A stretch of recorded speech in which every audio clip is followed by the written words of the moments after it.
so many people consider art and math and physics so completely separate, but you're no, they haven't. Well, historically, they certainly haven't been. Mm-hmm. Projective geometry came out of the needs of artists in making perspective, and for instance,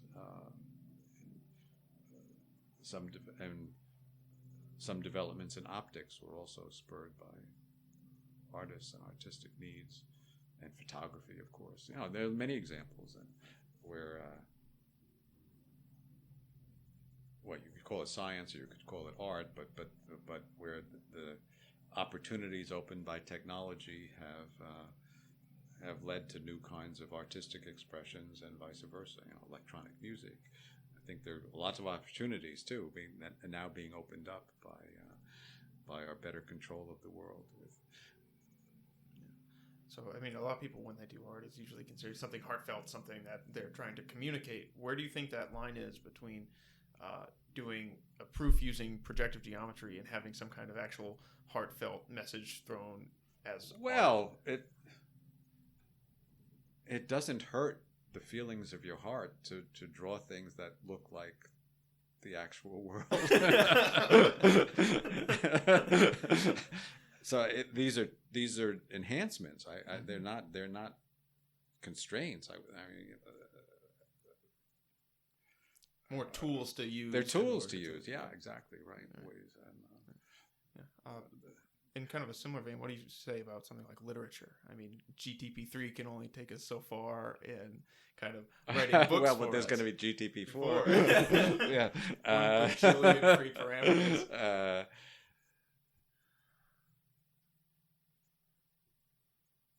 Well, I'm not sure what the question is. I mean, literature is good. I mean, if GTP4 writes a novel, do you think that you would be able to enjoy that novel as much as one written by a human? Well, not as GTP3 is now, for sure. But I mean, the best human novels are far better than any artificial production. But I do think, if you step down from the highest expressions of art to expositions, manuals, I think maybe machines could very much, even at present, be very helpful in automating that process. And gosh knows that it needs help, because a lot of instructions and manuals are very poorly written. Well, let me give you an example of where this process is well advanced, and it's kind of art, although people usually don't think about it that way, which is games like chess and Go, where people cultivate expertise and have styles, and so they produce beautiful products. Sometimes the best games are really a joy to go through. But now, computers are better than humans at chess. They're just better in the sense of being able to win. And Go also. However, that doesn't mean that those things are no longer of interest to humans. On the contrary, some new principles have come up in studying what the computers produce. And you can do collaborations between human and machines that produce a better product than humans could produce alone, and things that bring more joy. So that's a kind of model. It's not a perfect model, because chess and Go are limited domains with rules that are very precise, and so art is much more open-ended. But that only makes the case stronger that man-machine collaborations could be very, very fruitful. And I don't think the right attitude for an artist is to put down the machines. It's to welcome new collaborators. Yeah. So. I feel like there's also a deep fundamental difference in that with chess and Go. There's a winner. kind of difficult to describe, but there is a very clear kind of objective utility function. That's right. Whereas with art, you can't really have like, No. this book wins. Well, you could have people vote on which is I mean, well, in a way, that's a special case of the general problem of machine learning, which is you have to say what the goal is, and in supervised learning, you explicitly say this is a cat, this is not a cat, or whatever. So you make it into something that has a definite goal, and the whole art was in figuring out, or is still developing, figuring out what the goals should be.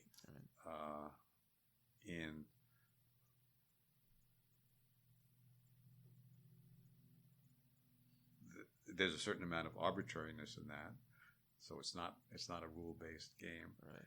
And is a three-legged feline a cat? Is a puma a cat? I don't know. You have to, or is an ostrich a bird? I don't. Is a pterodactyl a bird? I don't know. But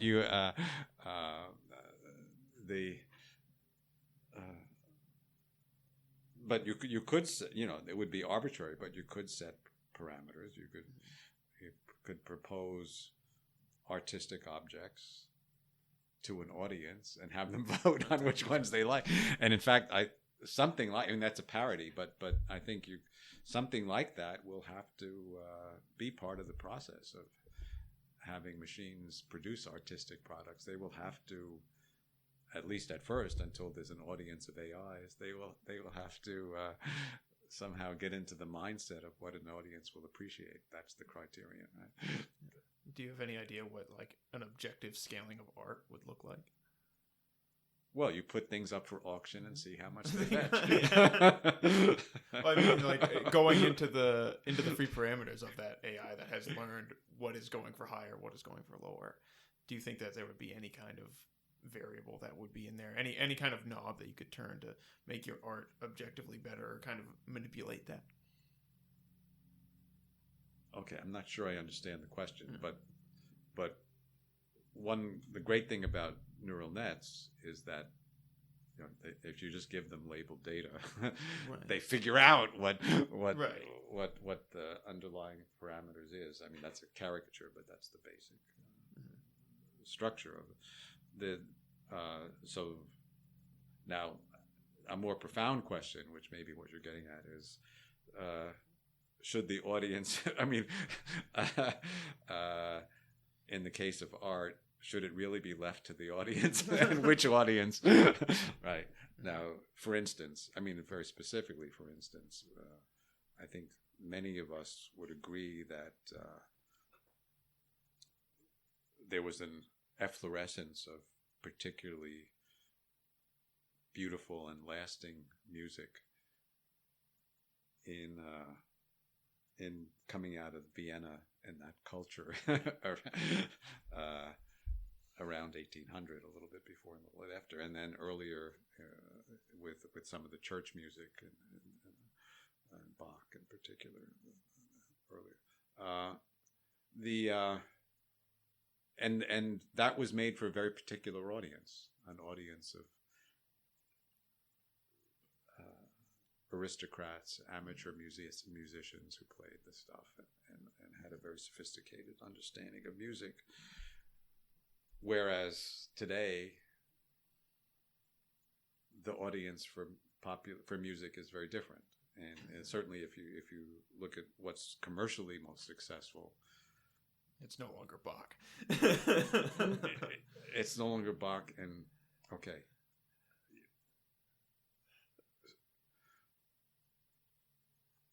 I know this is politically incorrect to say, but it's just not as good. It's just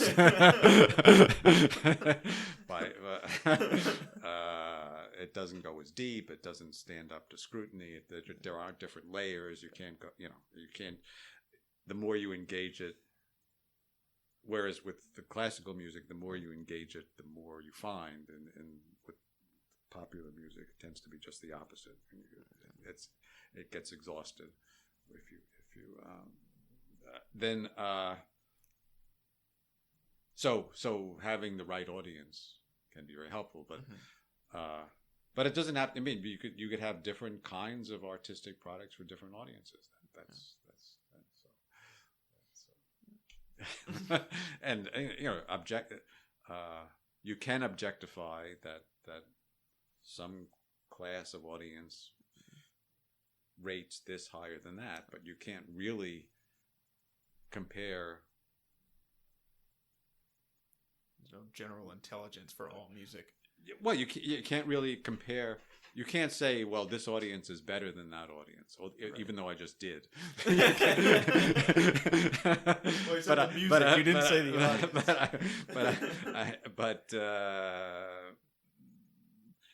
But they're both legitimate. They're both answers to legitimate questions, and give joy to people. So what more can you ask?